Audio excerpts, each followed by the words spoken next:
Hi friends, welcome back to జయస్ వంటిల్ అండి. ఈరోజు రెగ్గిలు మామూలుగా వేయించుకుంటామండి. రెగ్గిలు వేయించుకుంటామండి. హాఫ్ కిలో తీసుకున్నాం రెగ్గిలు.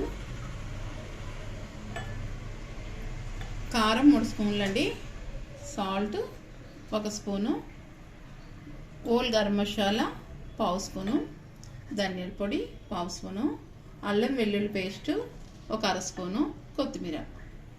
మనం రెగ్గిలకి అన్ని పట్టించుకుందామండి. సాల్ట్ వేస్తున్నామండి, మసాలా పొడి 1/2 స్పూన్, పసుపు అండి, కారం వేస్తున్నామండి, అల్లం వెల్లుల్లి పేస్ట్ వేస్తున్నామండి, హోల్ గరం అది ధనియా పొడి వేస్తున్నామండి.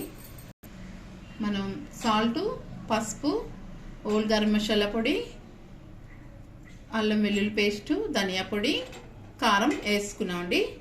మొత్తం మనం కలిపిస్తున్నాం. ఇలా మనం కలిపిస్తున్నామండి. ఇప్పుడు ఫ్రై చేసుకుందాం. ప్యాన్ పెట్టి ప్యాన్లో ఆయిల్ వేసామండి. మనం రొయ్యలు వేయించుకుందాం. ఇప్పుడు మనం రొయ్యలన్నీ వేసుకున్నామండి, వేయించుకుంటున్నాం. కాసేపు వేగకండి, ఇలా కలుపుకోవాలి. మసాలా రొయ్యలు ఫ్రై అండి, చాలా బాగుంటుంది. ఇలా ఒకసారి ట్రై చేయండి. మనకి వేగుతున్నాయండి రొయ్యలు. చక్కగా మధ్య మధ్యలో కలుపుతూ ఉండాలి. ఇలా వేగిందండి, కొత్తిమీర వేద్దాం.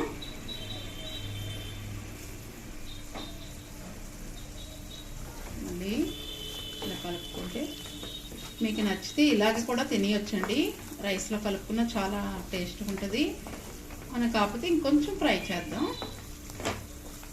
మనకి చూసారా, ఆయిల్ ఇలాగా మనకి కనిపిస్తుంది. ఫ్రై అయిపోయినట్టే అండి. చాలా ఈజీగా ప్యాన్లో ఫ్రై చేసుకోవచ్చు. రొయ్యలు మనకి మంచి టేస్టీగా ఉంటుంది. ఇలా ఫ్రై చేసుకుంటే ఒకసారి ట్రై చేయండి. నిమ్మకాయ కూడా వేసుకోవచ్చు ఫ్రై అయిపోయాక. మనకి రొయ్యలు వేపుడు అయిపోయిందండి. చాలా టేస్టీగా ఉంటుంది. ఒకసారి ట్రై చేయండి. స్టవ్ ఆపిస్తాము. కొత్తిమీర వేసుకున్నాం పైన. ఎలా ఉందో కామెంట్స్ పెట్టండి. నచ్చితే లైక్ చేయండి, షేర్ చేయండి, సబ్స్క్రైబ్ చేయండి. బాయ్ ఫ్రెండ్స్, నెక్స్ట్ వీడియో కలుద్దామండి.